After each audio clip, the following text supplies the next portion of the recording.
Now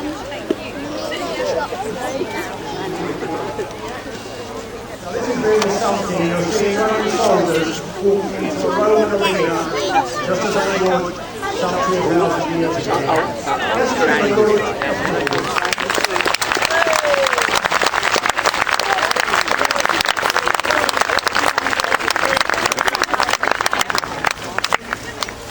in the knee is the centurion, standing in charge. We'll talk a bit more about the individual people in a minute.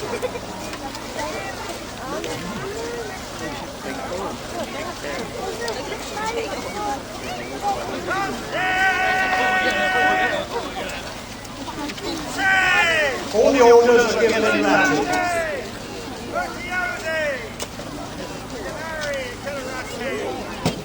Now the legionaries are coming out now, and we will describe their equipment for you. We'll start at the top. On their heads, they're wearing steel helmets, and you'll see on the back of them, they've got a piece sticking out which is going to protect the neck from downward thrusts from the enemy. On the sides of the helmet, there are plates which protect the face from the enemy. Across the front of the helmet, you will see a brow band. This is to stop cuts coming down from the front.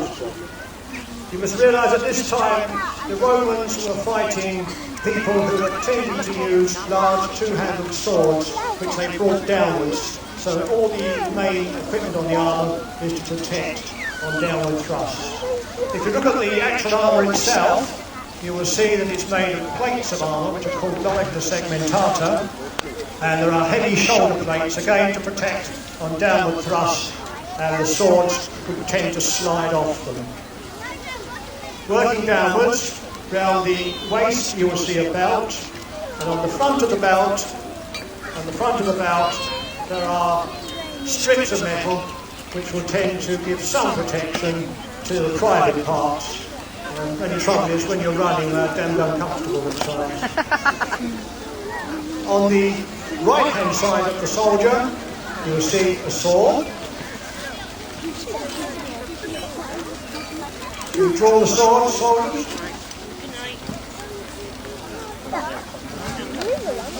This is designed as a stabbing sword, like a bayonet. It's not used for slashing.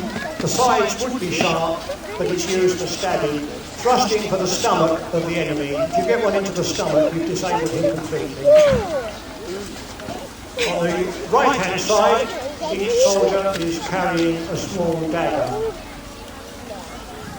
This could be used for close combat work.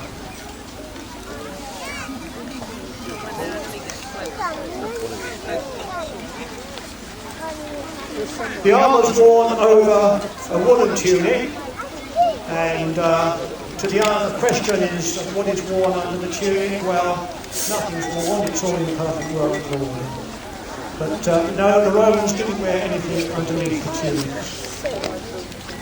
On the feet, they are wearing what are called caligae. These are leather sandals, but in the soles of the sandals there are hobnails which will give good grip. Now the soldiers are holding a shield,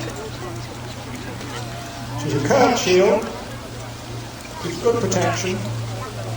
Again, being curved, things are going to tend to glance off it. And also each soldier is holding a pilum, a javelin. This would be thrown at the enemy before the soldiers actually closed for action.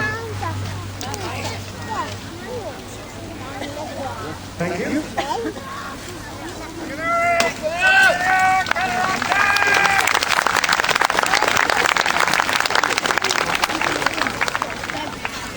Now we have a different type of soldier. The first are the legionaries. These are Roman citizen soldiers and would have to be citizens of Rome to enrol and would serve for 25 years. When the Romans conquered a country, they would accept into the army people from that country as auxiliary soldiers. They wouldn't get paid as much, but and also they wouldn't be actually posted to the country they came from for obvious reasons. These auxiliaries are used as skirmishing soldiers, and you will see that they are wearing shirts of mail rather than the plate armour like a segmentata. This is easier to move around in for skirmishing. It's also more expensive to actually produce. Again, they are wearing bronze helmets, not so elaborate as the Roman soldiers, the actual Roman legionaries, and they're also wearing the tunic rather like the Roman soldier. They're carrying a hasta, which is a stabbing spear rather than a throwing spear. They would close for battle using the hasta and actually punching into people using it. And you'll see that their shields are round, which is more suitable for skirmishing than the heavy, square legionary shields. These soldiers would serve for 25 years, and at the end of that time, they would be granted Roman citizenship. None of the soldiers would be allowed to marry whilst they were enlisted, and if they were married when they joined, it was an automatic form of divorce. So if you've got any men here who want to join, see us afterwards, will you?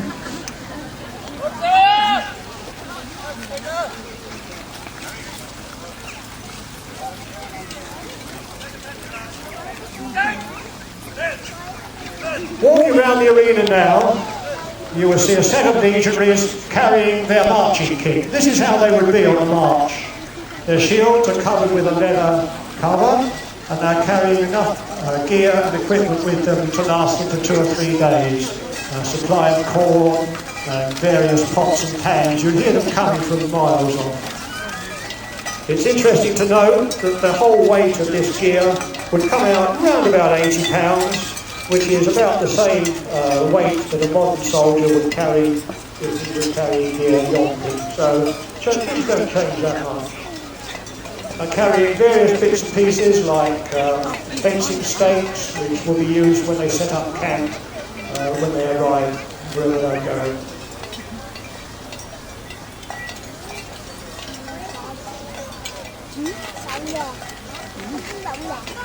Now we have some officers, and coming out now from the main column, you will see the signifer.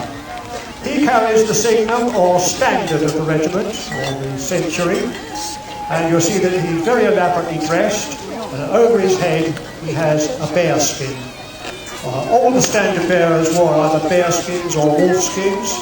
We're not absolutely sure why, but it makes the man more imposing, and perhaps it imparts the valour of the particular animal to the man. The standard is for each particular century. He's carrying a small shield, and he's wearing armour which is called lorica squamata, which is scales of armour, rather like a fish's skin.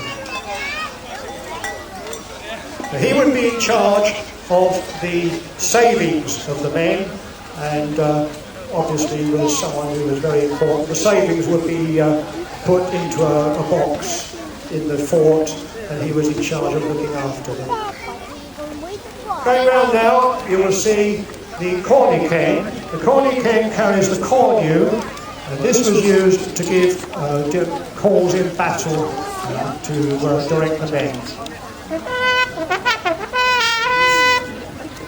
He's wearing a wolf skin over his helmet.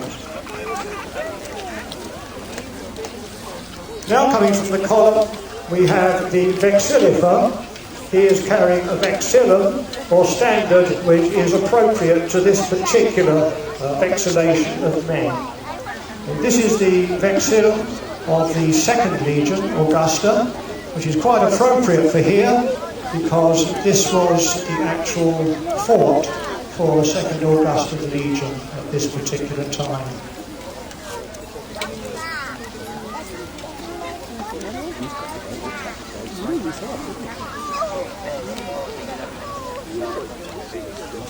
Now coming from the column, we have a chap who is called the Magnifer.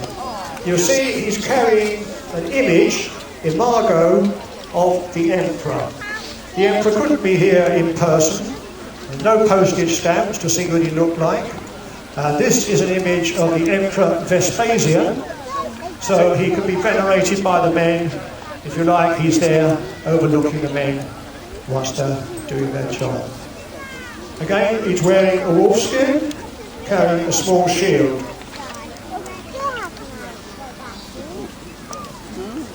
Now coming from the column, we have the second in command of this century. He is known as the Optio because he was chosen by the centurion and was therefore the centurion's option. He would take charge if the centurion fell in battle, and he would also be sort of behind the men, chivying them along if they were in the charge or in battle. Reflecting his status, he is wearing superior equipment to the general legionaries. He's wearing a scale chainmail, harmata. He's got an elaborate helmet, and on top of it you'll see he's got a crest which differentiates him and can easily be seen. Round his neck you will see there are a couple of silver decorations. These are called taunts. The Celts wore a taunt, large taunt, round the neck. The Romans rather liked these if they sort of captured them in battle.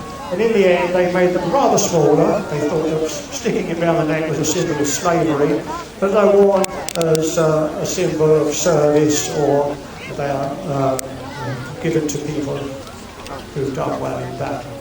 Now we see the boss, if you like, the centurion.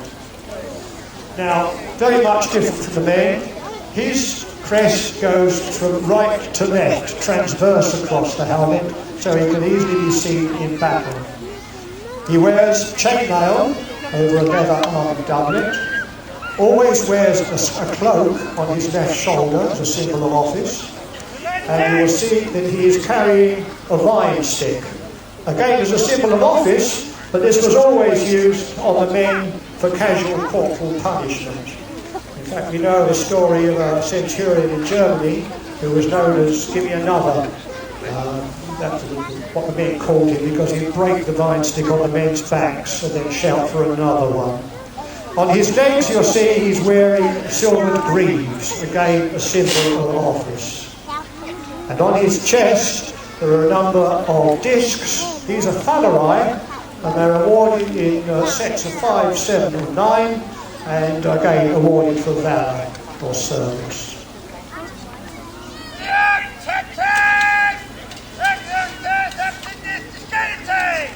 We're now going to demonstrate some of the practice drills which the men would use, exercises for battle.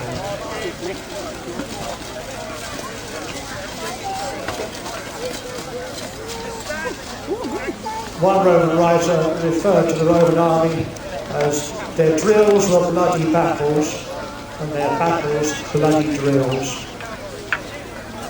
All the time they were exercising, all the time they were improving.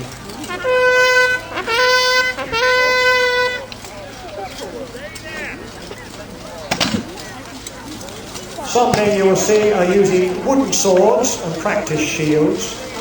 These would be weighted with lead in the swords to make them perhaps doubly heavy.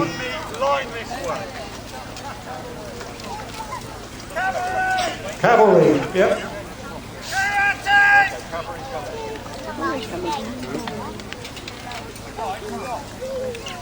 Coming in now, we have 2 Roman cavalry soldiers. These would be auxiliary soldiers. You can see, like most cavalry units, they are more elaborately equipped than the average soldier.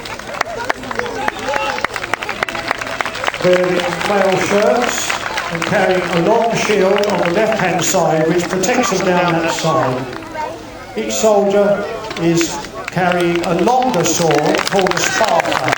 These can be used so they can swing down and use them from the seat of the horse.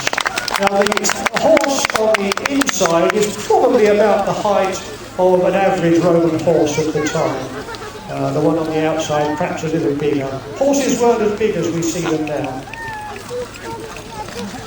They don't have stirrups. Stirrups hadn't been invented at this time. But they do have special saddles. And if you look carefully, There are 4 horns on the saddles, to the front and the back of the soldier, and these hold the soldier very securely in the seat, and they can do everything that a soldier wearing stirrups could do just as easily. The cavalry were used as skirmishers and also to pursue vanquished enemies, chop them down as they went through, also for scouting. Move up the hill next to Sam, or move over here, so you're not behind them. You'll see that the horses have got very elaborate harnesses which are held down by silver weights.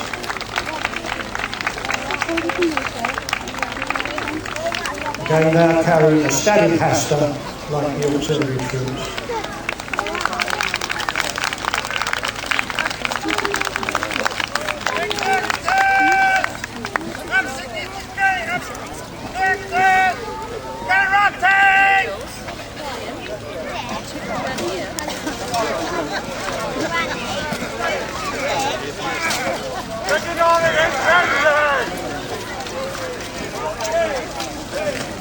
We can see a small group being drilled with the Octio at the far end. Some soldiers, as I said earlier, using the heavy wooden swords, and the auxiliary using practice spears or hasta. Another group are practicing throwing the pillion.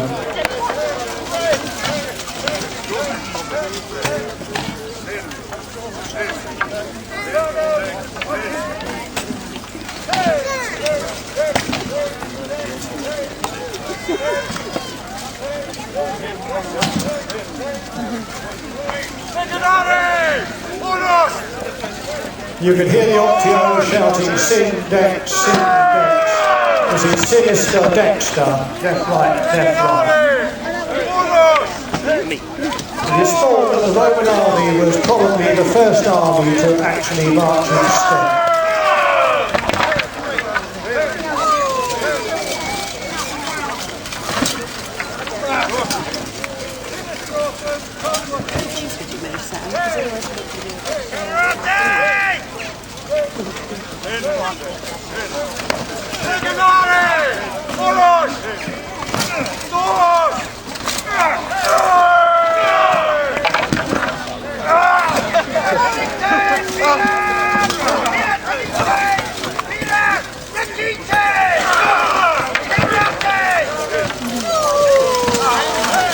Centurion putting a bit of ginger into it, they'll obviously slapping that group.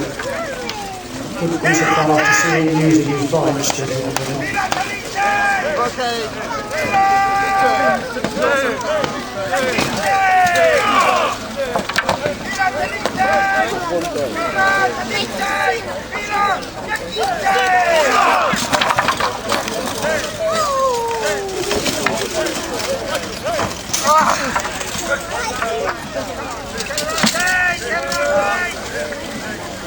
Centurions always led from the front in battle. They had a very high mortality rate because of this.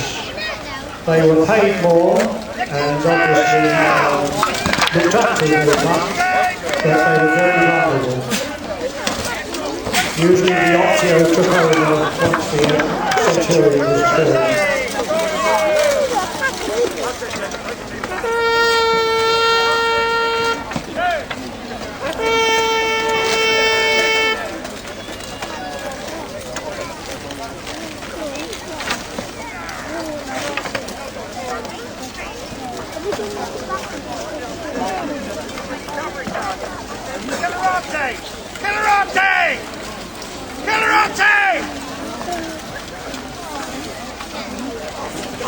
Centurion shouting a Caerleon, get a move on.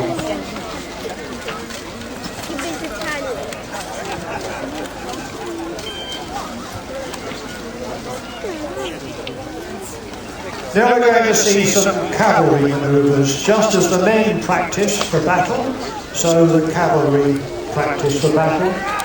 And they also need to let the horses see armour flashing and men running at them. So you're training the horse just as much as you're training the man.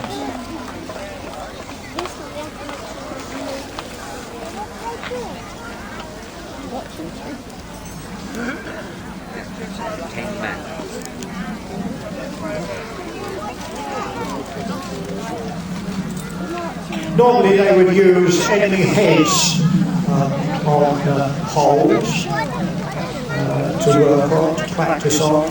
We haven't got any enemy heads, but we've got some cabbages which we're going to use instead. First of all, they're going to charge the dummies, get used to using the hasta. You can see they can really push back on the horn saddle, which holds them nice and firmly when they charge the dummies.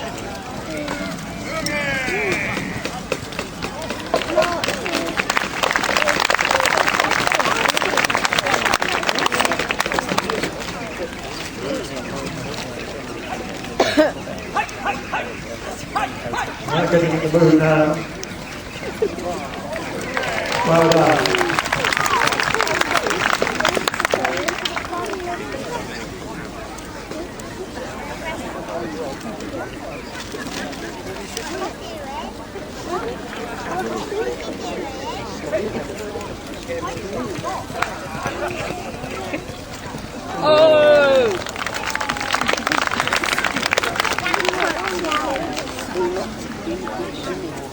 Now we're changing the weapon now from a stabbing hasta to shorter throwing darts. Each cavalryman would carry a handful of these, and as he charged into the enemy, he would throw them.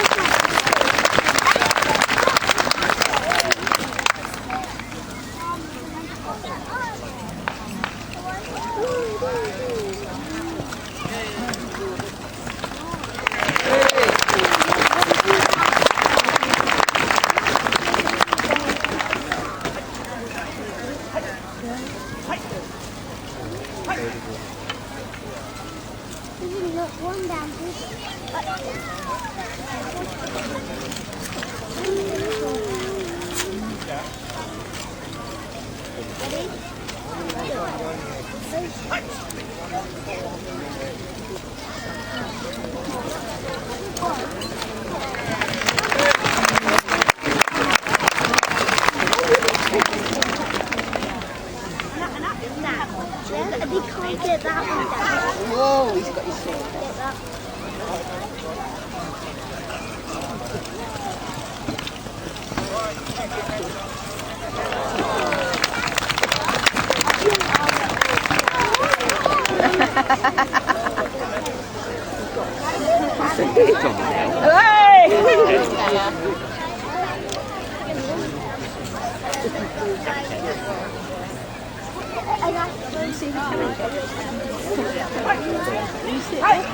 Now for the heads.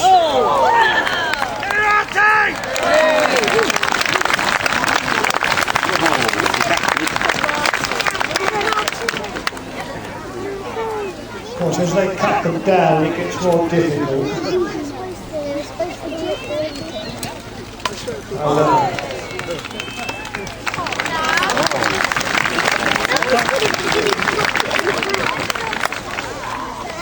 It's easy then.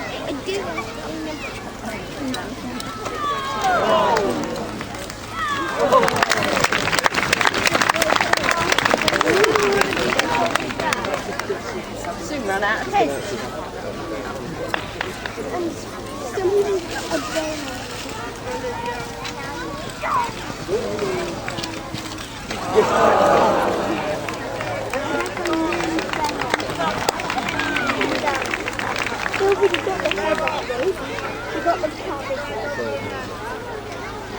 You can see how the soldier managed to save himself even without swords because of the horns on the saddle.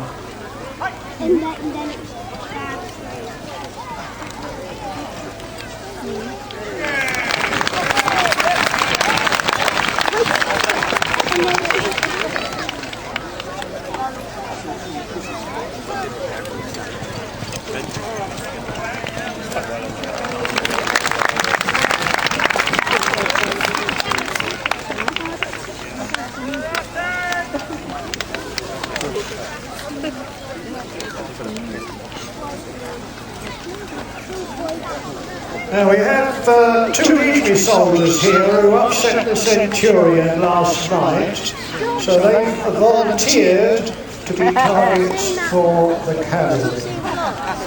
So depending on whose side you're on, cheer for the cavalry or cheer for the legionaries. For a start, the cavalry are gently introducing the horses to the shiny armour and targets which actually move. Targets which I'm not familiar with. Now, the smaller horse seems to want to go, but the bigger one is shying away a bit, which is understandable.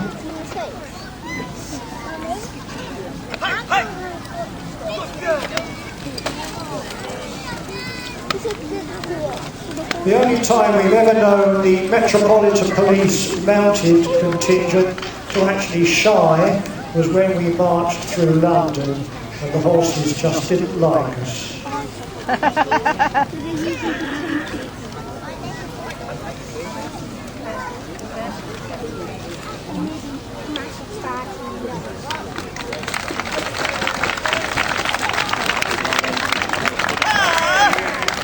I think the legionaries are having a very easy time with it, don't you?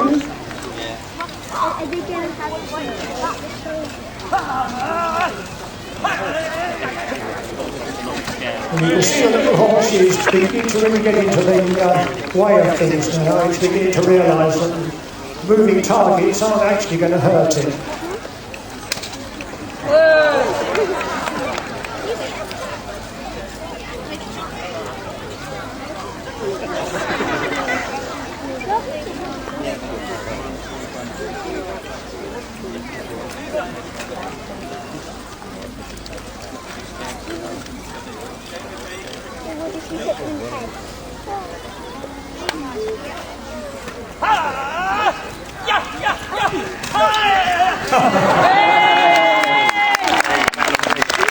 Well done. Give them a clap.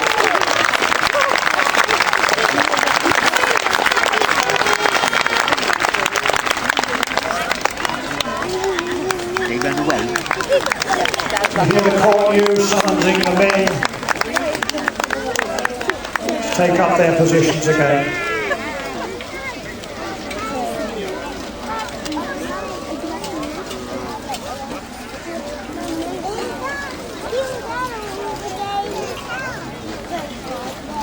What we're going to show you now are some drill tactics of the type that will be used in battle.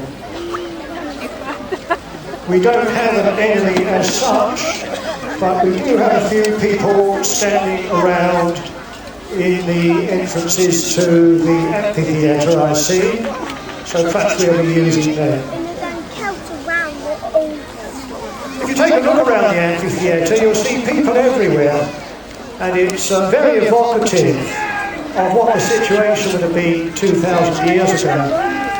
The citizens of Caerleon watching their soldiers exercising.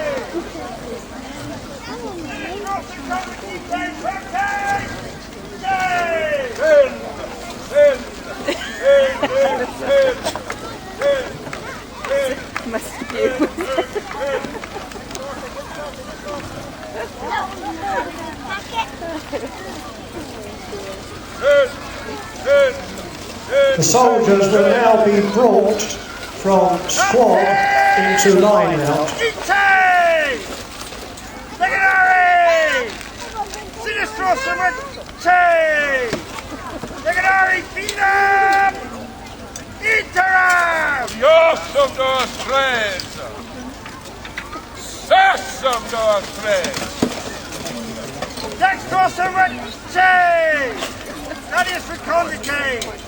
Normally the pilum, the javelin, would be thrown before the soldiers engage with the enemy.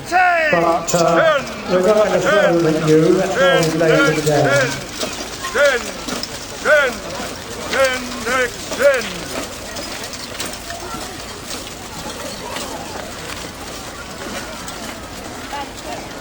The tactic was normally for each soldier to throw 2 pilum at the enemy, draw their short swords and then charge.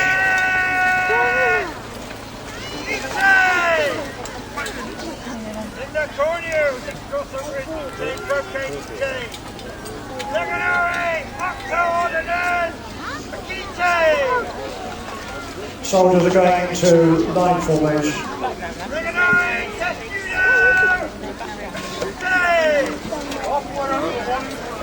Now you're going to see a demonstration of the famous tortoise with testudo.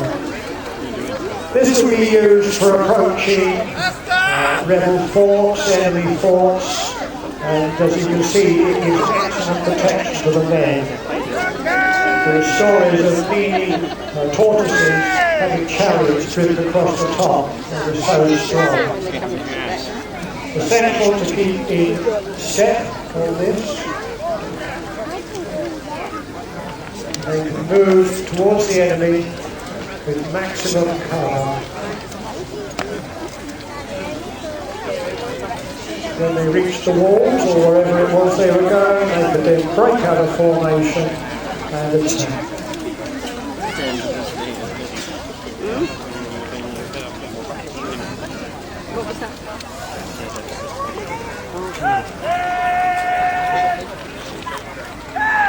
That's a good tortoise. Give him a clap.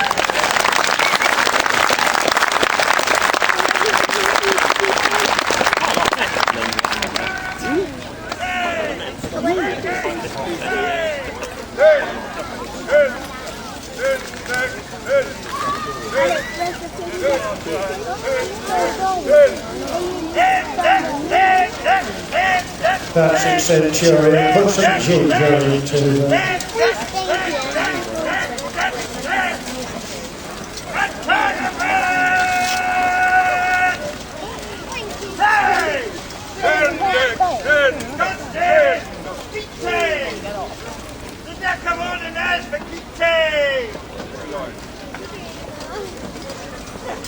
Now moving out into the battle line.